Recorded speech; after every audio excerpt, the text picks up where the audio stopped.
అధ్యక్ష అధ్యక్ష అధ్యక్ష నేను ఒక్కడిని మాట్లాడుతున్నాను ఇక్కడ నుంచి. ముఖ్యమంత్రి గారితో సహా 5 మంత్రులు ఇంటరప్ట్ చేస్తున్నారు. ఇదేం పద్ధతి అధ్యక్ష? ఇది అధ్యక్ష ఇది మీరు నడపాలా, హౌస్ని మీరు నడపాలా అధ్యక్ష. వారు సార్ వినండి sir. In a democracy sir we have utmost respect for you. Prasad garu, speaker garu, మీరంటే చాలా రెస్పెక్ట్ ఉంది. అధ్యక్ష the opposition in a democracy has its say and the government has its way. మేము మాట్లాడిన తర్వాత వాళ్ళకి పుష్కలంగా మైక్ ఇవ్వండి, గంటలు మాట్లాడమని నేను వద్దనట్లేదు సార్.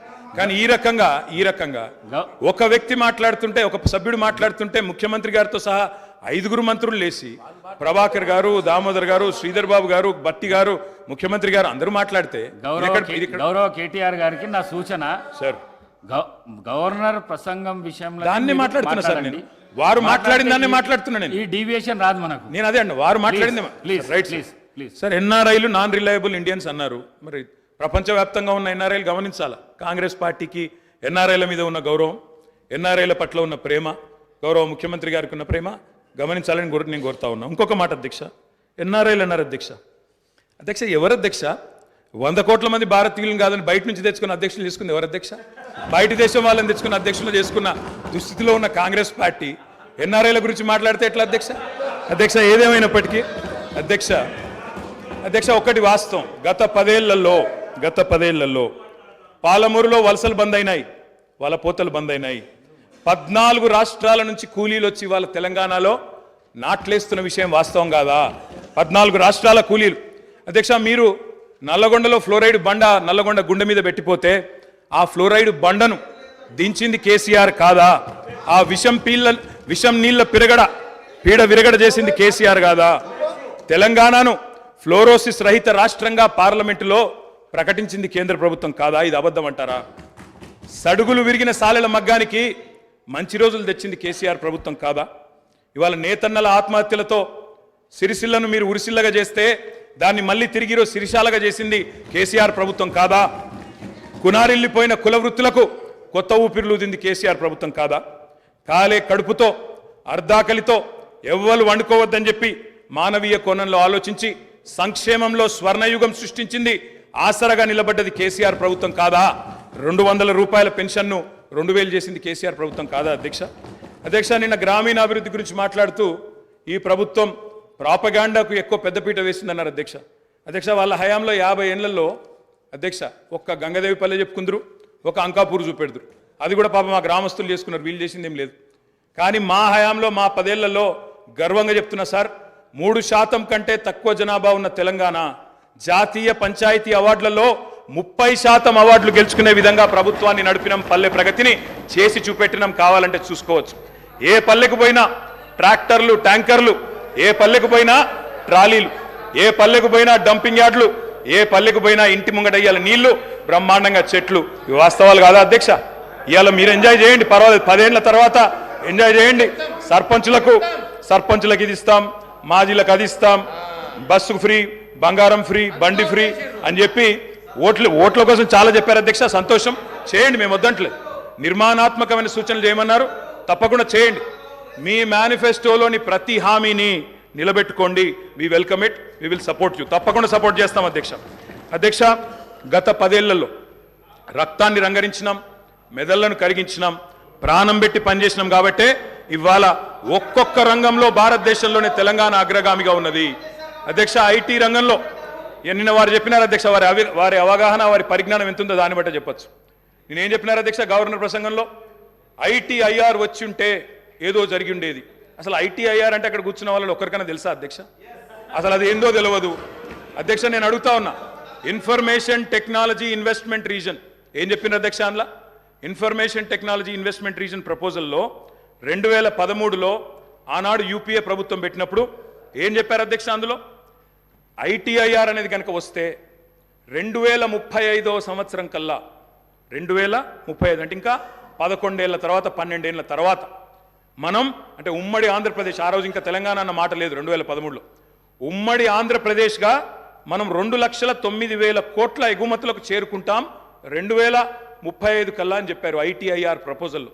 కానీ అధ్యక్ష మా ప్రభుత్వ పనితీరు వల్ల, మా గౌరవ పెద్దలు కేసీఆర్ గారి పనితీరు వల్ల 2022-23 సంవత్సరానికే 2,41,000 కోట్లకు ఐటీ ఎగుమతులను చేర్చింది మా ప్రభుత్వం అధ్యక్ష. ఐటీఐఆర్ లేకున్నా కేంద్రంలో ఉన్న బీజేపీ మోకాలు అడ్డం పెట్టినా అధ్యక్ష ఆ 2035 టార్గెట్ను ఐటీఐఆర్ ఇయ్యకపోయినా సాధించిన ఘనత మా ప్రభుత్వానిది, మా నాయకుడు కేసీఆర్ది అనే మాట నేను గుర్తు చేస్తా ఉన్నా అధ్యక్ష.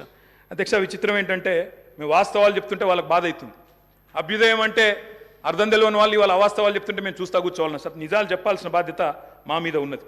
అధ్యక్ష వారు చెప్పారు నిన్న మేము 2 గ్యారంటీలు అందులో చెప్పినారు, ఏది గవర్నర్ గారి ప్రసంగంలో 2 గ్యారంటీలు ఆల్రెడీ అమలు చేసినామన్నారు అధ్యక్ష. ఇది అధ్యక్ష వాళ్ళు ఇచ్చిన 6 గ్యారంటీలు ఇవి. ఇక్కడ కూర్చున్న ముఖ్యమంత్రి గారు సంతకం పెట్టినరు, ఉప ముఖ్యమంత్రి గారు కూడా సంతకం పెట్టినరు. 6లో 2 అమలైపోయినాయి అన్నారు అధ్యక్ష. ఏంది అధ్యక్ష మహాలక్ష్మిలో ఏం చెప్పినరు? ప్రతి నెల మహిళలకు 2,500 రూపాయలు, 500 రూపాయలకే సిలిండరు, ఉచిత బస్సు ప్రయాణం. అదేవిధంగా చేయూత అని ఇంకోటి ఉంది అధ్యక్ష, 4,000 రూపాయలు నెలవారీ పెన్షన్, అదేవిధంగా 10 లక్షల రాజీవ్ ఆరోగ్యశ్రీ. బయటనేమో పోస్టర్లు వేసుకున్నారు, 2 రోజుల్లోనే 2 గ్యారంటీలు చేసినాం అధ్యక్ష. ఏం చేసిండ్రు అధ్యక్ష? మహాలక్ష్మిలో ఉచిత బస్సు ప్రయాణం అనేది అంటే 3వ వంతు, ఆ 3వ వంతు కూడా మొత్తం చేయలే. సూపర్ లగ్జరీ కూడా ఫ్రీ అని పెట్టిండ్రు ఇచ్చినప్పుడు గ్యారంటీ కార్డుల మీద. ఇచ్చింది మాత్రం ఈరోజు పల్లె వెలుగు, సిటీ బస్సులు, ఆర్డినరీ బస్సులు, ఎక్స్ప్రెస్ బస్సులు తప్ప లగ్జరీ లేదు, గరుడ లేదు అధ్యక్ష. ఇంకోటి మరి నేను అడుగుతా ఉన్న రాష్ట్రంలోని మహిళలందరి తరపున ఎవరైతే మీకు ఓటేసినారో వారందరి తరపున, ఓటు వేయని వారి తరపున కూడా అధ్యక్ష ఈ 2,500 రూపాయలు మహిళలకు ఇచ్చే కార్యక్రమం, రాష్ట్రంలోని మహాలక్ష్మి కార్యక్రమం 1.5 కోటి ఆడబిడ్డలు ఎదురు చూస్తూ ఉన్నారు. 1.5 కోటి మంది ఆడబిడ్డలు ఎదురు చూస్తూ ఉన్నారు. మా ఖాతాల్లో 2,500 రూపాయలు ఎప్పటి నుంచి పడతాయి? 100 రోజుల్లో పూర్తి చేస్తామన్నారు. మార్చి 17 మీకు కౌంట్ డౌన్ స్టార్ట్ అయింది. డిసెంబర్ 7 స్టార్ట్ అయింది, మార్చి 17కు 100 రోజులు నిండుతుంది. ఆ 100 రోజుల లోపల 1.5 కోటి మంది మహిళల ఖాతాల్లో 2,500 వేస్తారా అయ్యారా? 90 లక్షల తెల్ల కార్డులు ఉన్నాయి, 90 లక్షల తెల్ల కార్డులకు మరి సిలిండర్ ఇస్తారా అయ్యారా? చూస్తాం అధ్యక్ష. ఇస్తే స్వాగతిస్తాం, తప్పకుండా ఇస్తే వి వెల్కమ్ ఇట్, ఇవ్వాలనే కోరుతున్నాం, తప్పకుండా ఇవ్వాలని కోరుతున్నాం అధ్యక్ష. ఇక్కడ చెప్పారు దయచేసి, I'm not yielding sir, I'm not yielding sir. చేయూత కింద చెప్పారు అధ్యక్ష, 4,000 రూపాయలు ఇస్తామన్నారు నెలకు. డిసెంబర్ 9 నుంచే స్టార్ట్ చేస్తా అని రేవంత్ రెడ్డి గారు స్వయంగా చెప్పినారు. నేను వారిని ఇంకా రేవంత్ రెడ్డి గారే అంటున్నాను. కల్వకుంట్ల చంద్రశేఖర్ రావు అనే ఏకవచనంతో ఆయన మాట్లాడినా నేను రేవంత్ రెడ్డి గారని అంటే అధ్యక్ష. ఎందుకంటే మాకు ఆ ఇంగితం ఉంది, ఆ సంస్కారం ఉంది. ఎందుకంటే ముఖ్యమంత్రి అనే పదవి వ్యక్తిది కాదు అధ్యక్ష. నేను అందుకే అంటా ఉన్నా అధ్యక్ష, సంస్కారం అనేది రావాలి అధ్యక్ష, స్వతహాగా నేర్పితే రాదు అధ్యక్ష. ఇంకో మాట చెప్తా ఉన్నా అధ్యక్ష, 2 గ్యారంటీలు 10 లక్షల ఆరోగ్యశ్రీ. ఇక్కడ హరీష్ రావు గారు ఉన్నారు అధ్యక్ష. హరీష్ రావు గారు వైద్య ఆరోగ్య శాఖ మంత్రిగా ఉన్నప్పుడే 10 లక్షల ఆరోగ్యశ్రీ మేము అమలు చేసి సంవత్సరం దాటిపోయింది సార్. అది వారికి తెలియదన్న విషయం తెలియదు, తెలుసుకునే ప్రయత్నం చేయరు, అవగాహన లేదు, అనుభవం లేదు, ఇక నడుస్తూ ఉంది అధ్యక్ష. ఢిల్లీ నుంచి నామినేట్ అయి వస్తే గట్లే ఉంటుంది అధ్యక్ష. 2 గ్యారంటీలు అమలు చేసినాం అనేది అచ్చు తప్పు. 2 గ్యారంటీల్లో మీరు అమలు చేసింది పావలా వంతు కూడా కాదు. ఇది ప్రజలను మభ్యపెట్టడమే, బుకాయించడమే తప్ప ఇంకోటి కాదు. ప్రజావాణి ప్రారంభించినాం. ప్రజావాణి కొత్తగా ప్రారంభించేది ఏంటి అధ్యక్ష? ఎప్పటి నుంచో ఉన్నది, ప్రతి మండే కలెక్టర్ ఆఫీసులో నడుస్తూనే ఉంది. మీరు ప్రారంభించిందే ఉంది. ఇనుప కంచెలు తీసేసినాం. నేను అడుగుతా ఉన్నా అధ్యక్ష, ఇనుప కంచెలు ఎవరేసినారు అధ్యక్ష? ఇనుప కంచెలు ఎవరేసినారు?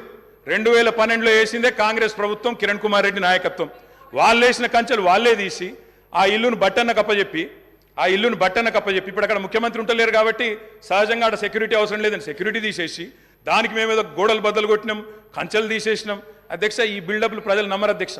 2012లో వాళ్ళే కంచెలేసి 2023లో వాళ్ళే తీసి ఏదో చేసినాం అంటే ప్రజలంతా పిచ్చివాళ్ళు కాదు అధ్యక్ష, అన్ని గమనిస్తూ ఉన్నారు అధ్యక్ష. నేను ఒకటే అంటా ఉన్నా అధ్యక్ష, వారు ఎన్ని చెప్పినారంటే అధ్యక్ష మాటలు. ఇగో మా బట్టన్న గ్యారంటీ ఇవ్వడమే కాకుండా గ్యారంటీ మీదకి వెళ్ళి అఫిడవిట్ ఇచ్చిండు సార్. 100 రూపాయల బాండ్ పేపర్ మీద మొత్తం మధిర నియోజకవర్గంలో మా బట్టన్న మొత్తం అఫిడవిట్ ఇచ్చుకుంటూ తిరిగిండు. ప్రజలు నమ్మతలేరో నమ్ముతారో నమ్మరో అని చెప్పి అఫిడవిట్ ఇచ్చిండు అధ్యక్ష. నో ప్రాబ్లం, తప్పకుండా వారు చేయాలనే కోరుతున్నాం, చేస్తే పూర్తిగా సహకరిస్తామని చెప్పి కూడా తెలియజేస్తా ఉన్నాం. ఇవాళ నాయకుడు రాహుల్ గాంధీ గారు చెప్పారు అధ్యక్ష, మొట్టమొదటి క్యాబినెట్లోనే 6 గ్యారంటీలకు చట్టబద్ధత తెస్తాం, మెగా డిఎస్సి మొట్టమొదటి క్యాబినెట్లోనే ఇస్తాం, 6 నెలల్లో డిఎస్సి పూర్తి చేస్తాం, రిక్రూట్మెంట్ చేస్తాం. మొట్టమొదటి క్యాబినెట్. ఇప్పుడు 3 క్యాబినెట్లు అయినట్టున్నాయి అధ్యక్ష. మరి మొదటి క్యాబినెట్ ఎడవైందో, 6 గ్యారంటీలకు చట్టబద్ధత ఎడవైందో చెప్పాలి అధ్యక్ష. రాహుల్ గాంధీ గారు చెప్పారు ఆదిలాబాద్లో. ఏం చెప్పారు అధ్యక్ష? 24 గంటల్లోనే, ఇది నేను చెప్తలేను అధ్యక్ష, హిందుస్థాన్ టైమ్స్ రాసింది, 24 గంటల్లోనే 2 లక్షల రూపాయల రుణమాఫీ చేస్తాం రైతులకు. ఇది రాహుల్ గాంధీ గారు చెప్పిన మాట నిలబెట్టాలని చెప్పి నేను కోరుతా ఉన్నా. 24 గంటలు కాకపోయినా 24 రోజుల్లోనైనా నిలబెట్టండి అని చెప్పి నేను కోరుతా ఉన్నా. అధ్యక్ష, వారు చెప్పినారు కౌలు రైతులకు బీమా రుణాలు, కౌలు రైతులకు బీమా, కౌలు రైతులు ఎదురు చూస్తున్నారు రాష్ట్రంలో, మరి రుణాలు ఇవ్వమని కోరుతా ఉన్నారు. అధ్యక్ష, ఇది రేవంత్ రెడ్డి గారు చెప్పారు. కేసీఆర్ ఉంటే 5,000 వస్తాయి, కేసీఆర్ ఓడిపోతే 15,000 వస్తాయని చెప్పి డిసెంబర్ 9 నాడు స్వయంగా రేవంత్ రెడ్డి గారు చెప్పారు. ముఖ్యమంత్రి పదవిలో కూర్చున్నారు. మరి వారు డిసెంబర్ 9 దాటిపోయినట్టుంది. ఈరోజు డిసెంబర్ 16 అనుకుంటా. 15,000 ఎడబోయినాయని చెప్పి రైతులు అడుగుతా ఉన్నారు. రేవంత్ రెడ్డి గారు మీరు సమాధానం చెప్పేటప్పుడు చెప్పాలని కోరుతా ఉన్నాం. అధ్యక్ష, వారు చెప్పారు బీసీలకు 1,00,000 కోట్లు, బీసీలకు సబ్ ప్లాన్ తెస్తాం, బీసీలకు ఎంబీసీ మంత్రిత్వ శాఖ తెస్తాం, బీసీలకు మేము బ్రహ్మాండంగా 1,00,000 కోట్లు కేటాయిస్తాం, సబ్ ప్లాన్ తెస్తామన్నారు. నిలబెట్టుకోండి, వెల్కమ్ చెప్తాం, తప్పకుండా స్వాగతిస్తాం. మోస్ట్ బ్యాక్వర్డ్ క్లాసెస్ కి స్పెషల్ మినిస్ట్రీ పెడతామన్నారు.